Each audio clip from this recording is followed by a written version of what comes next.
Lunch serie kahapon, ito pala yung gusto nila, chicken fajita naman. Ang sabi ni Amo ay para sa lahat. Ibig sabihin, kumpleto yung mga tao dito sa bahay. So, syempre, yung una kong kinayat-gayat dyan ay itong manok. Hiniwa ko lang yan ng pahaba, tapos medyo maninipis. Medyo kinuntian ko lang yung luto para maubos naman at gusto ko ay wala ng leftover. After ng chicken ay sinunod kong hiniwa-hiwa tong mga stoplights. O, narinig nyo stoplights yan.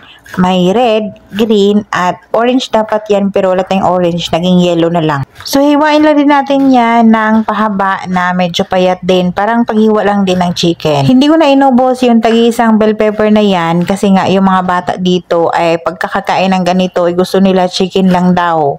So, may iwan at may iwan yung bell pepper. So, dapat konti lang yung bell pepper at yung onion, dapat mas marami yung chicken. At sa supermarket, wala na namang available ng seasoning ng fajita kaya gawa tayo ng homemade. 1 tablespoon ng cornstarch, 1 teaspoon ng paprika, 1 teaspoon ng garlic powder, 1 teaspoon ng onion powder, naglagay ako ng 1 teaspoon ng sugar, 1 teaspoon ng salt, naglagay ako ng kamon, at naglagay ako ng konting black pepper. At dahil sa ready na yung sangkap, nagpainit na tayo ng kawali, naglagay ako ng konting olive oil, tapos naglagay ako ng butter. Kinisa ko na yung garlic, pagkatapos kinisa na yung garlic, inad ko na yung chicken na hiniwa natin kanina. And then, nung naluto na yung chicken at namudla na yung kulay niya at naging anemic na siya, nilagay ko na yung ating seasoning na ginawa kanina. Pwede naman hindi maglagay ng butter, oil lang yung gamit. Pero dahil sa maarte tayo, naglagay tayo ng butter para pang dagdag na rin nilamnam, lasa. Sinandolor, nagkabuyoy-buyoy na tayo. Tapos ilagay na natin yung mga gulay, yung ating mga stoplights at yung ating onion. So halo-halo lang natin yan. Masarap yan pagka half cook talaga at wala talaga yan siyang dapat na tubig or sabaw na magkakatas kasi yan pagka na-overcook na yung mga bell pepper. So, dapat half cook lang. Mas masarap din talaga pag half cook dahil may crunch pa pagkakagat mo. So, pagka nahahalo na lahat yung mga gulay at okay na yung lasa, so okay na yan siya. Nilagay ko na yan sa Pyrex and then initin na lang mamaya pagka time na sa pag mag-serve na. So, sa chicken fajita ay marami talagang ganap. So, maraming side dish kaya maraming ganap. So, isa to sa mga side dish itong guacamole. Ito yung una kong gagawin sa mga side dish ng chicken fajita dahil ito yung pinakamaraming ganap. So, sa guacamole, syempre, avocado na soft. Tapos, imamash lang natin yan ng very light or a little bit. Char. Pagkatapos na mash yan, naglagay tayo ng mga small cut ng tomato, tapos small cut ng white onion. Masarap din yan pagka red onion yung gamitin. Tapos asin, and then maraming lemon. Masarap yan pagka sour talaga yung lasa niya. Tapos parang ano lang yan, apple. So, ano yan siya, mag-dark talaga yan siya pagka mahanginan. So, kailangan talaga pipigaan mo yan siya ng lemon sa top para hindi siya magda-dark. Tapos, sa side dish na iba ay small cut ng kamatis, small cut ng white onion. Yan yung mga side dish. Tapos, yung thin slice na lettuce, dinalawa ko yung slice ng lettuce dyan or lagayan.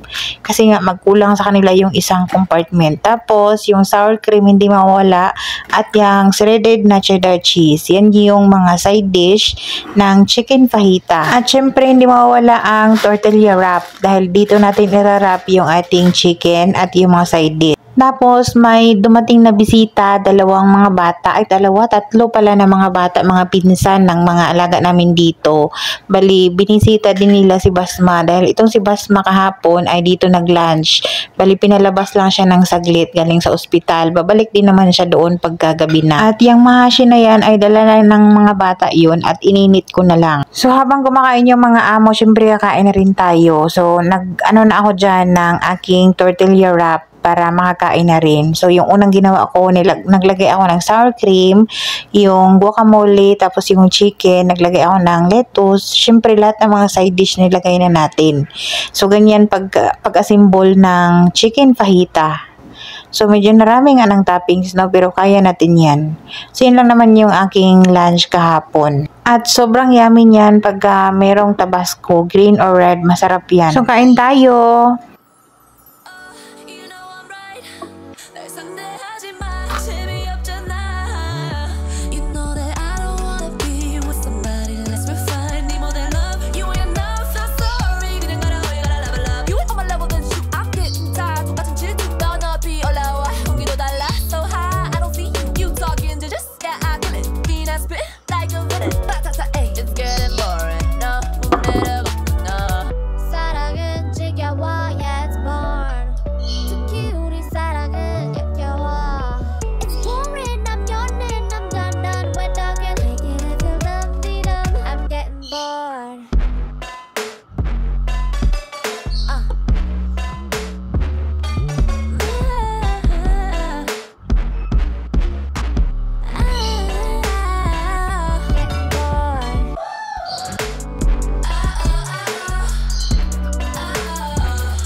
So after kumain yung mga amo, syempre naglinis tayo ng kusina, and then bago ako umakyat at magpahinga, nag-serve ako ng fruits para sa mga bata. So itong mangga na to, para hindi masayang, ay ginanyan ko na lang, hiniwa-hiwa ko na lang yan para makain talaga nila, kasi pag buo ay hindi nila kakainin yan. Naglagay rin ako ng mga plastic bowl at mga spoons. Yun lang, bye!